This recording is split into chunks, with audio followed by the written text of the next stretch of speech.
Tere tulemast teekonnale ärevusest meelerahuni.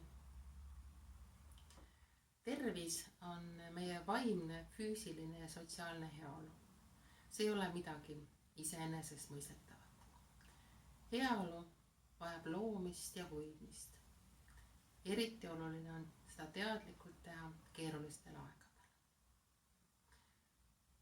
Õnneks on meil inimestena võimekus mõjutada oma sisemist seisundit, sõltumata sellest, mis toimub väljaspool meid.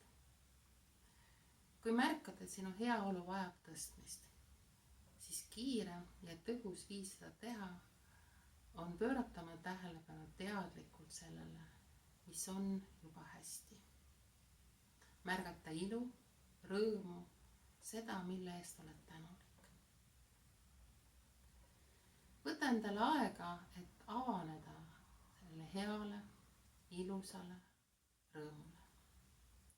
Võib-olla on see päikseline ilm. Märka seda naudingut ja selle mõju oma kehas. Ning tea, et sa saad võtta neid väikesi hetki, et märgata ilu, rõõmu, naudingut just sulle sobival ajal päevas. See on jälle üks põhjus, mille eest olla tänulik iseendale. Et oled seda teinud täna enda heaolu jaoks.